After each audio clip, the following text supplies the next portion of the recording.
Okay, today is bounce o'clock. So this is bounce, that is bounce, right? But I'm a bit intentional in leaving this rough so I can show you how to get your bounce bouncy without necessarily applying heat.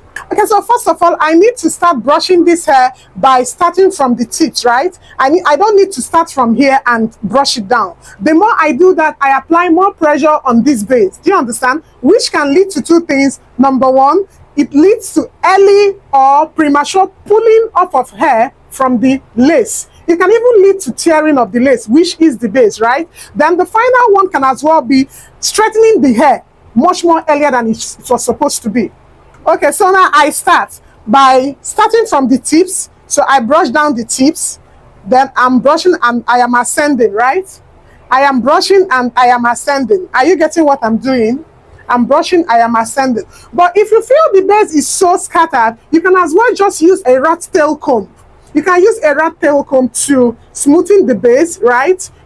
So it does not necessarily mean that maybe this might be able to do the job so well here. But the point I want to pass is that you shouldn't want to brush a hair and you just quickly jump into starting from the roots. So I have to first of all free the hair, right? After freeing the hair, then I will now come and start the rolling out to make the bouncy fall in place.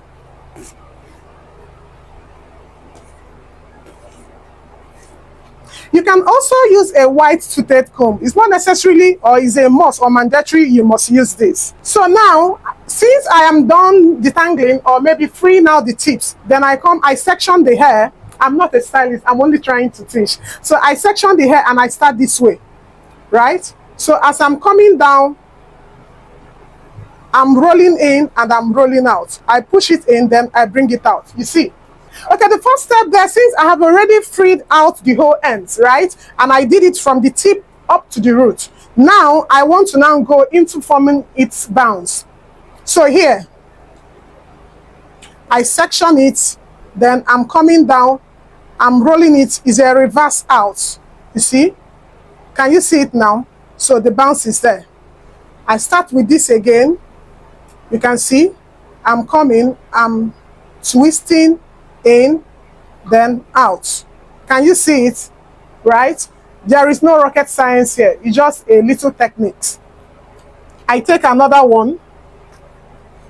So the size you take determines the size of the bounce. If you take tinier, you will get a tinier bounce. If you take much, you will get a bolder bounce. I'm intentional about taking this third one, so it will form a more bolder bounce.